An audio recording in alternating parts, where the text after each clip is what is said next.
레위기 강의 80번째 시간입니다. 레위기 17장 9절부터 25절까지 같이 읽겠습니다. 사람이 소원하는 예물로 여호와께 드리는 것이 가축이면 여호와께 드릴 때는 다 거룩하니 그것을 변경하여 우열간 바꾸지 못할 것이요 혹 가축으로 가축을 바꾸면 둘 다 거룩할 것이며 부정하여 여호와께 예물로 드리지 못할 가축이면 그 가축을 제사장 앞으로 끌어갈 것이요 제사장은 우열간에 값을 정할지니 그 값이 제사장의 정한 대로 될 것이며 만일 그가 그것을 물으려면 네가 정한 값에 그 5분의 1을 더할지니라.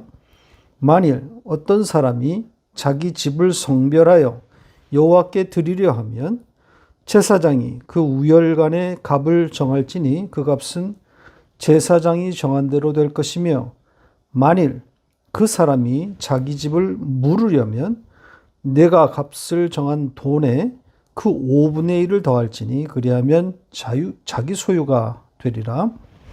만일 어떤 사람이 자기 기업된 밭 얼마를 성별하여 여호와께 드리려면 마지기 수대로 내가 값을 정하되 보리 한 호멜 지기에는 은 50세겔로 계산할지며 만일 그가 그 밭을 희년부터 성별하여 드렸으면 그 값을 네가 정한 대로 할 것이요 만일 그 밭을 희년 후에 성별하여 드렸으면 제사장이 다음 희년까지 남은 연수를 따라 그 값을 계산하고 정한 값에서 그 값에 상당하게 감할 것이며 만일 밭을 성별하여 드린 자가 그것을 물으려면 내가 값을 정한 돈에 그 5분의 1을 더할지니 그리하면 그것이 자기 소유가 될 것이요 만일 그가 그 밭을 물으려 아니하거나 타인에게 팔았으면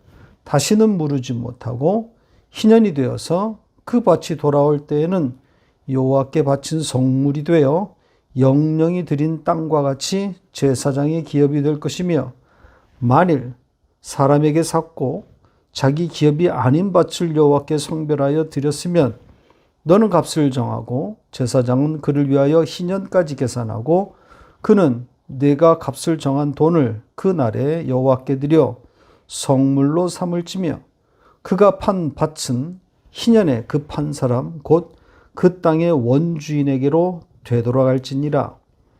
또 내가 정한 모든 값은 성소의 세겔로 하되 20게라를 한 세겔로 할지니라.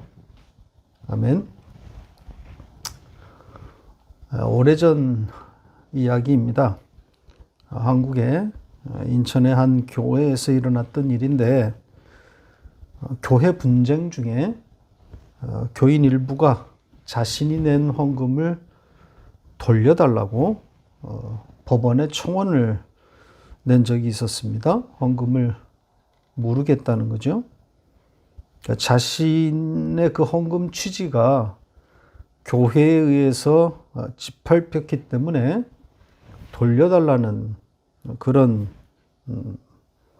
청원이었습니다. 자, 이런 청구를 법원이 일부 받아들여 주었는데 아마도 부패한 교회에 대한 사회적 경각심을 주려고 한 판결이 아닌가 싶습니다. 바친 것을 돌려달라.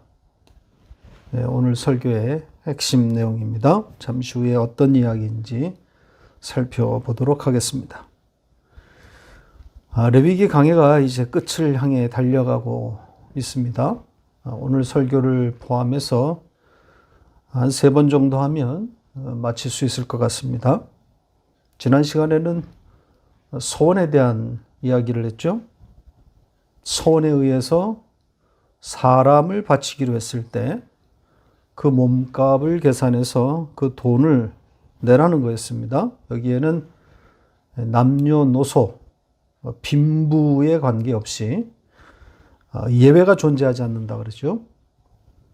대상에 따라 따라서 그 사람의 몸값에는 차이가 있었지만 면제가 되는 사람은 없다고 했습니다.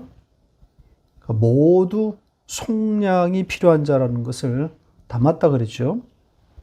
몸값이 지불되어야만 풀릴 수 있는 묶인 자, 매인 자라는 뜻입니다. 죄에서, 죽음에서 벗어나기 위해서는 몸값, 담보물, 대속물이 지불되어야 하는 자라는 거죠. 예수의 십자가가 필요한 자들이란 뜻입니다. 자, 오늘 이야기는 사람이 아닌 다른 예물을 드리는 내용들입니다. 짐승이나 집, 그리고 밭을 하나님께 드리는 이야기입니다. 이따가 자세하게 설명을 드리겠지만 이 이야기의 핵심 내용은 반복해서 등장하는 이 무르다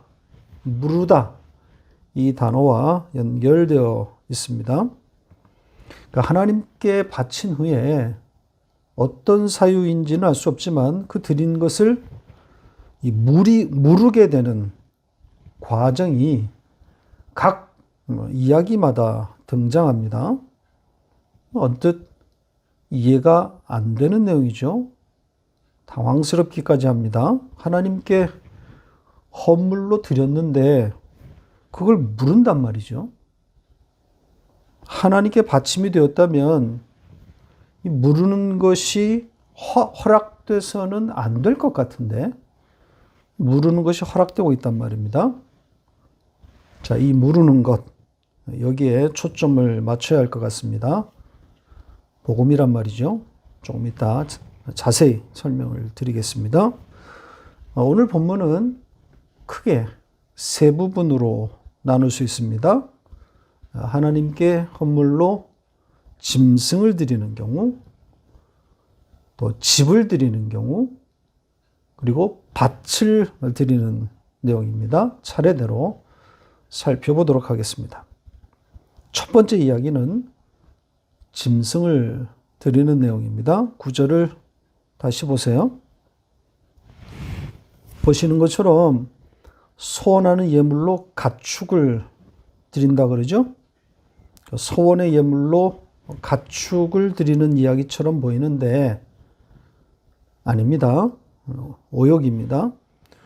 여기 소원한다는 말 원문에 없습니다. 그냥 예물, 헌물입니다. 따라서 지난주에 우리가 살펴봤던 그 소원의 이야기의 연속인지 아니면 독립된 이야기인지 해석의 여지가 남아 있습니다. 저는 오늘 다룰 내용이 많아서 그 해석의 여지를 그대로 남겨두고 다음 이야기로 넘어가겠습니다. 소원 이야기의 연속인지 아닌지는 사실 그다지 중요하지 않기도 하고요. 중요한 건 그 사람이, 그 남자가 여호와께 예물을 드린다는 것이고, 그리고 그 예물이 거룩이라고 말하고 있다는 점입니다. 따라서 하나님이 받으시는 그 거룩, 그 예물, 그것은 무엇이겠습니까? 당연히 예수인 거죠. 그래서 그 예수를 드리는 자, 그 예물을 드리는 자가 이시, 남자인 겁니다. 죄인의 대표인 거죠. 그 죄인이, 그 남자가 그 예물을 하나님께 드리는 것은 바로 우리의 죄를 뒤집어 쓴 예수의 죽음을 고스란히 담고 있는 겁니다. 그래서 다음 절인 10절에서 그 예물은 변경될 수 없다고 말하죠. 우열, 즉 좋고 나쁨을 따질 수 없다 그럽니다. 있는 그대로 하나님께 드림이 되는 겁니다. 뭘 말하는 거겠어요? 예수라는 그 예물로 확정되었다는 뜻이 아니겠습니까? 그러니까 확정된 예물, 다른 예물 헌물은 없다는 그런 의미입니다. 자, 그런데 흥미로운 것은 그렇게 예물을 바꾸지 말라고 말한 후에 바로 이어서 만약 다른 짐승으로 변경하려면 둘 다 거룩이다. 이렇게 말하고 있는 점입니다. 자, 둘 다 거룩이다. 둘 다 거룩이면 둘 다 바치라는 이야기 아니겠습니까? 좀 이상한 내용이죠. 예물을 바꾸는 것은 이미 바친 것을 돌려받고 대신 다른 것을 내겠다는 그런 의미인 건데, 둘 다 거룩이 되면 둘 다 바쳐야 하는 것 아니겠습니까? 자, 왜 이렇게 복잡한 그리고 어려운 그런 규정이 들어있는지 참 설명하기 어렵습니다. 그러니까 우열간의 예물을 변경할 수 없다는 그 앞에 규정, 그것과 연결해서 이것을 다시 읽어보면 앞의 의미를 좀 더 강화하려는 것으로 그렇게 보입니다. 예물, 그 헌물은 어떤 경우라도 하나님께 바침이 되는 거룩이라는 거죠. 전부 예수라는 희생제물을 담고 있기 때문에 이런 규정이 등장한 겁니다. 근데 그 다음 내용이 사실은 이제 특이합니다. 자, 이번에는 그 드린 예물을 무르는 규정이 등장합니다. 앞에서 그 예물은 변경할 수 없다 그랬는데 무르는 규정이 등장하는 것이 당황스럽습니다. 그 예물을 낸 후에 취소할 수 있다는 그런 이야기잖아요. 왜 이렇게 복잡한 규정을 두고 있는 걸까요? 한 번 바친 것은 물을 수 없다. 이렇게 해버리면 될 것을 굳이 물을 경우를 가정한 그런 규정을 별칙으로 두었단 말이죠. 없어도 될 것 같은 규정이 등장한 건데요. 이건 역으로 이 무르는 규정에 상당한 의미를 두었다는 그런 뜻이기도 합니다. 설교 앞부분에서 잠깐 언급했지만 이 무르는 규정에 깊은 뜻이 담겨 있습니다. 여기에 이 무르다로 번역된 이 동사가 바로 몸값을 치르다, 대가를 치르다, 속량하다, 바로 그 단어란 말이죠. 바로 이 단어를 등장시키기 위해서 복잡한 이야기를 하고 있는 겁니다. 여기에 예물을 무르는 조건은 단 한 가지, 그 예물에 부정한 것, 하자가 발견되었을 경우입니다. 그러니까 예물로 드릴 수 없는 것을 가져왔을 경우입니다. 바로 이제 부정한 짐승을 말하는 거죠. 그러니까 여기에 부정이 율법이 규정하고 있는 그 부정한 짐승들을 말하는 것인지 아니면 다른 의미에서 부정인지 알 수는 없습니다. 어떤 의미의 부정인지 알 수는 없지만 일단 부정한 것으로 판단되면 그것은 예물로 하나님께 드릴 수 없는 거죠. 당연한 거죠. 하나님이 받으실 수 없는 것이니까 그건 올리면 안 되는 겁니다. 자, 그런데 여기서 이제 흥미로운 것은 그 부정한 예물을 올리지 말라고 말하면서도 제사장에게 그 부정한 것을 데려가서 그 값을 정하라고 합니다. 이 무슨 뜻입니까? 그러면 제사장이 그 부정한 짐승 대신에 정한 그 값, 짐승의 값을 대신 내라는 것 아니겠습니까? 자, 그러면서 무르는 규정, 그 짐승을 만약 물으려고 한다면 그 몸값에다가 20%를 더 내라 그럽니다. 바로 여기에 이제 물으다라는 표현이 등장한 거죠.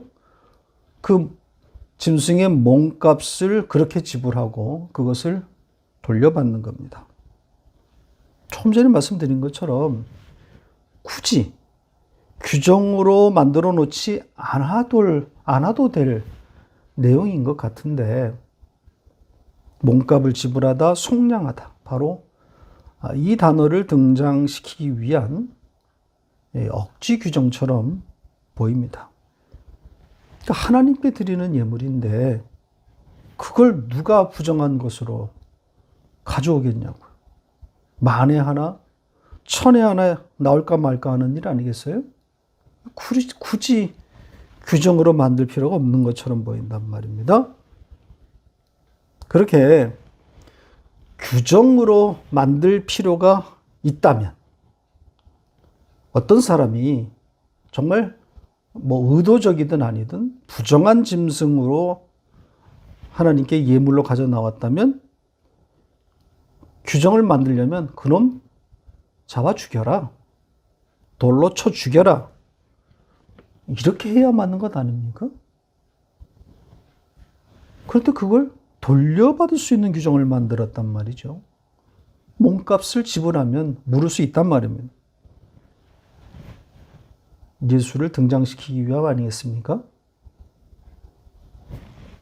그 예수가 역사 가운데 어떤 모습으로 등장할 것인지 미리 예고하고 있는 겁니다.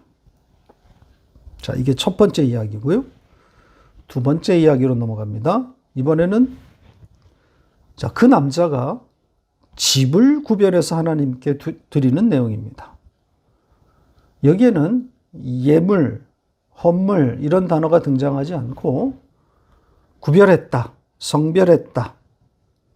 그러니까 집을 구별해서 여호와께 드린다 이런 표현을 썼습니다. 자, 이 단어를 좀 추적해 봤습니다. 그랬더니 이 집이 성전이신 예수 그리스도와 연결되어 있음을 보았습니다. 그러니까 성전이신 예수를 드리는 이야기가 되는 거죠.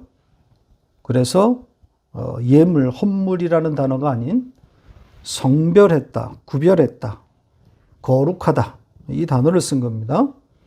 자, 이 단어가 어떻게 사용되었는지 한 예만 보겠습니다. 성경에 처음 이 단어가 등장한 곳으로 가보겠습니다. 창세기 2장 3절 같이 읽겠습니다. 하나님이 그 일곱째 날을 복되게 하사 거룩하게 하셨으니 이는 하나님이 그 창조하시며 만드시던 모든 일을 마치시고 그날에 안식하셨음이니라. 자, 이 문장이 어떤 단어일까요? 일곱째 날을 거룩하게 하셨다입니다. 여기에서는 거룩하게 하다로 번역했죠. 구별했다는 겁니다. 그러니까 날을 복되게 하고 구별하셨다. 자, 이게 문자적인 뜻일까요? 아니죠. 전혀 문자적인 의미는 없는 겁니다. 문자 그대로라면 지금의 토요일, 안식일이 구별된 거룩한 날이 되는 거란 말입니다. 그런 이야기가 아닙니다. 거룩이신 예수 그리스도를 상징적으로 담아놓은 거죠. 일곱째 날, 안식일은 거룩이신 예수란 말입니다. 이와 마찬가지로 오늘 본문에 한 남자가 집을 구별해서 하나님께 바치는 이 이야기 역시 그 집은 거룩이신 예수 그리스도를 담고 있는 거겠죠. 예수를 드리는 십자가 이야기란 말입니다. 그렇게 집을 구별해서 하나님께 드리려고 하면 어떤 절차를 밟으라고 합니까? 역시 제사장에게 가서 집의 값을 정하라 그럽니다. 자, 왜 집값을 산정받으라는 걸까요? 집으로 낼 수 없으니 돈으로 환산해서 내라는 의미일까요? 물론 그럴 수 있을 겁니다.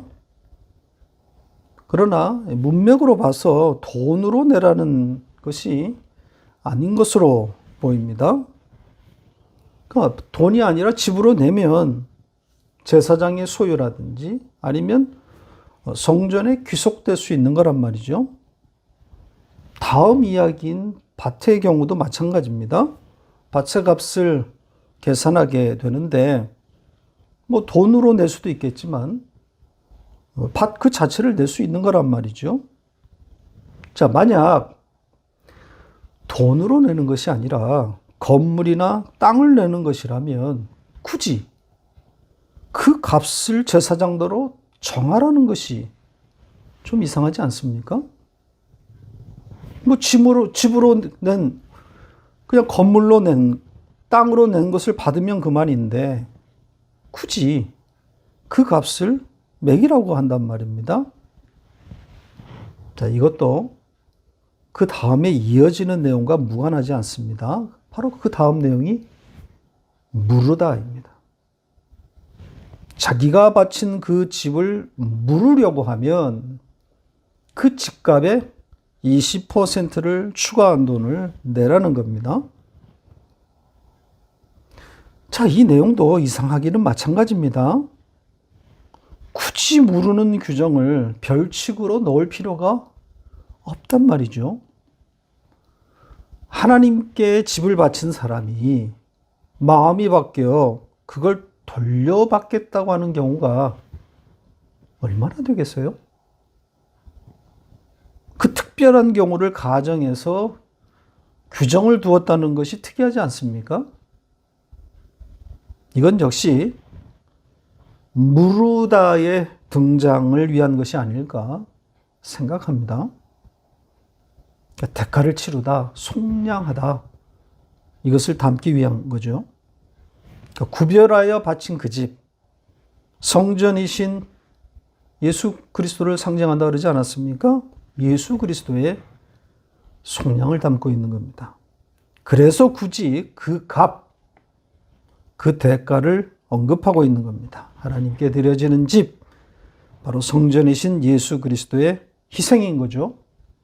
십자가입니다. 자, 마지막 내용은, 자, 이번에도 남자가 밭을 여호와께 드리는 이야기입니다. 자, 여기서도 이 쓰인 단어를 좀 유심히 살펴볼 필요가 있습니다. 앞에 짐승을 드릴 때는 예물, 헌물이란 단어가 등장했다 그랬죠. 그리고 집을 바칠 때는 구별했다, 성별했다, 이런 단어가 등장했고요. 그러면 이 밭의 이야기에는 어떤 단어가 등장했을까요? 다시 보세요.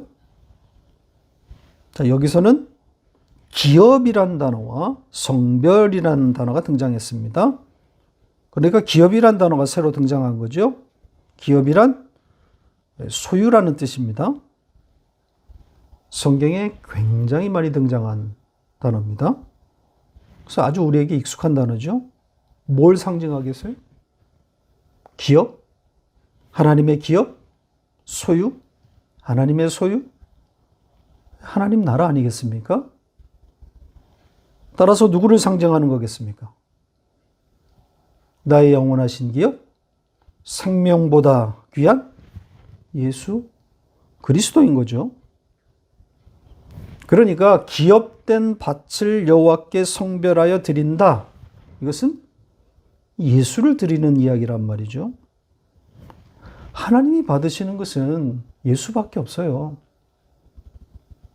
오늘 세 이야기가 모두 같은 이야기란 말이죠. 짐승을 예물로 바치는 것, 또 집을 성별하여 바치는 것, 그리고 기업된 밭을 성별하여 하나님께 바치는 것, 모두 예수가 하나님께 드려지는 대속 이야기, 속량 이야기를 말하고 있는 겁니다. 이 밭 이야기를 좀 더 구체적으로 살펴보겠습니다. 그 남자가 기업된 밭을 하나님께 구별하여 바칠 때에도 역시 그 값을 매기도록 되어 있습니다. 자, 그런데 이 밭 이야기에는 그 매기는 값에 대한 구체적인 기준이 제시되어 있습니다. 자, 어떻게 계산하라고 그럽니까? 마지기 수대로 값을 정하라고 합니다. 그러면서 보리 한 호멜 지기는 은 50세겔로 계산하라고 합니다. 여기에 마지기, 호멜지기란 이 용어. 어떤 단위입니까? 네, 면적을 말하는 것처럼 보이죠? 아닙니다. 물론 마지기는 면적 단위기는 하지만 원문에 없는 단어입니다. 여기에 아주 중요한, 어떻게 보면 치명적인 번역의 실수를 지적하지 않을 수 없습니다. 자, 원문에는 면적으로 말하지 않고 시로 표현했습니다. 시. 그래서 직역하면 시대로 계산해서 보리씨 한 호멜에 50세겔이다. 이렇게 되어 있습니다. 시대로. 그러니까 밭의 값을 계산하는데 시가 등장한 겁니다. 정말 특이하지 않습니까? 밭값을 정하는데 시의 무게로 정하라. 그러니까 수확량, 추수량 이렇게 하면 될 텐데 굳이 시의 무게가 등장한 겁니다.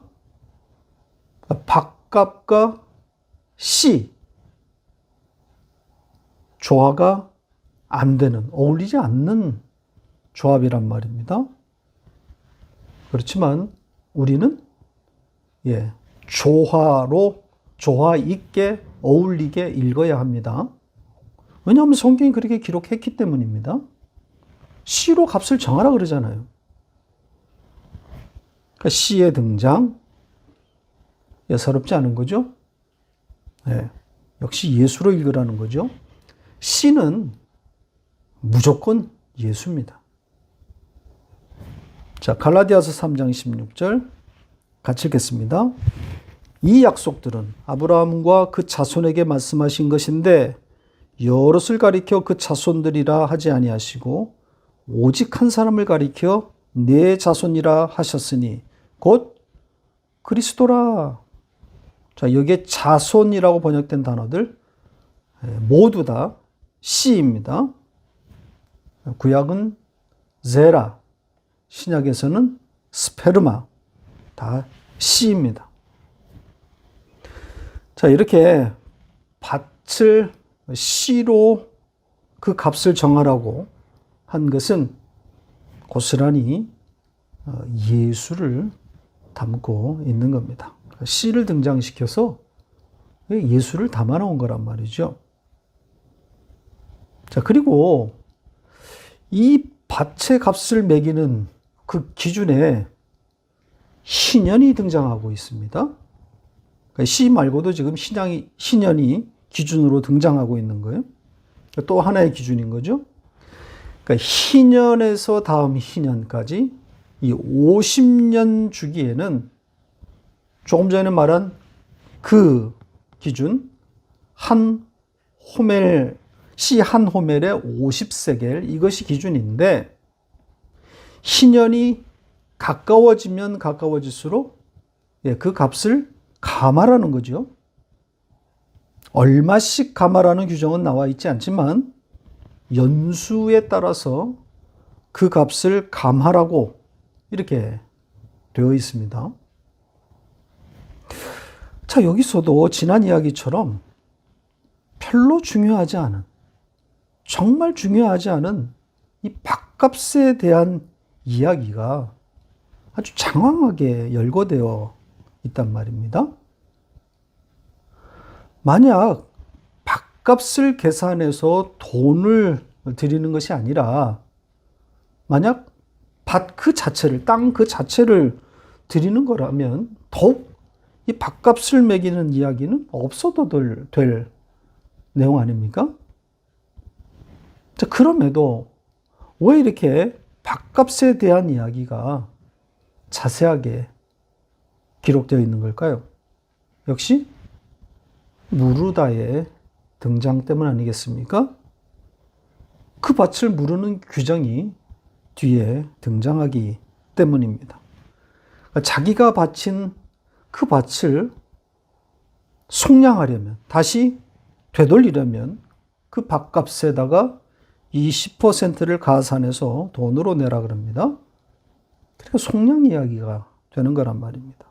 그래서 씨도 등장하고 희년도 등장하는 겁니다. 전부 예수 그리스도를 상징적으로 담고 있는 단어들 아니겠습니까?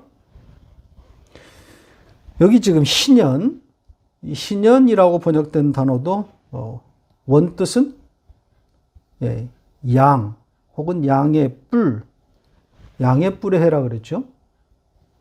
그러니까 안식년이 7번 지난 그 다음 해 50년째가 바로 그 양의 뿔 해입니다. 그러니까 안식의 완성이라고 할 수 있는 거죠. 완전한 안식이란 의미입니다. 문자적 50년은 아무 의미 없습니다. 그 50번째 해는 예수 그리스도를 담고 있는 거란 말이죠. 안식이신, 완전한 안식이신 예수란 말입니다. 그래서 안식일, 안식년, 마찬가지로 희년 다 예수를 상징하는 겁니다. 희년은 곧 예수입니다. 그래서 모든 밥값이 희년을 중심으로, 희년을 기준으로 매겨지게 된 겁니다. 이렇게 예수로 성경을 읽으면 어려울 것이 없습니다. 법으로 읽으면 적용도 어렵고 교훈도 찾아내기가 어렵습니다. 성경은 오로지 예수 그리스도와 십자가를 향해 있습니다. 구원의 책이란 말이죠. 성경에서 세상 살아가는 법, 도덕과 윤리 이런 거 찾으려고 하면 안 됩니다. 그런 이야기는 없어요. 전부 하나님의 백성을 향한 하나님의 러브 스토리란 말이죠. 당신의 사랑을 구해야 하는 이야기입니다. 당신의 그 짝사랑을 고백하면서 동시에 반드시 당신의 그 사랑에 반응하는 자로 만들겠다고 하는 하나님의 의지를 담은 책입니다. 그래서 온통 그 아들의 이야기로만 가득 차 있는 겁니다. 자기 아들을 죽인 그 처절한 사랑을 알라는 거죠. 당신의 독생하신 그 아들을 죽여 대가를 지불하고 자기 백성을 사신, 우리를 사신 사랑의 이야기란 말입니다. 자, 요한복음 1장 45절 같이 읽겠습니다. 빌립이 나다나엘을 찾아 이르되 모세가 율법에 기록하였고 여러 선지자가 기록한 그 일을 우리가 만났으니 요셉의 아들 나사렛 예수니라. 빌립이 나다나엘에게 한 말인데요. 모세의 율법과 또 선지자들, 그들이 나사렛 예수에 대해서 기록했다고 그렇게 말하고 있지 않습니까? 모세나 선지자 모두가 예수를 기록했다 그럽니다. 그러니까 문자적으로는 모세나 선지자들이 예수를 기록한 적이 없어요. 그러나 그렇게 읽으라고 지금 말하고 있지 않습니까? 예수에 대한 이야기로 읽으라고 그렇게 우리에게 요구하고 있단 말입니다. 예수님도 이와 같은 취지로 말씀하신 적이 있지 않습니까? 자, 누가복음 24장 27절 같이 읽겠습니다. 이에 모세와 모든 선지자의 글로 시작하여 모든 성경에 쓴 바 자기에 관한 것을 자세히 설명하시니라. 구약 성경을 어떻게 읽어야 하는지를 안내하고 있는 보물지도와 같은 내용입니다. 이 지도를 따라 성경을 읽어보세요.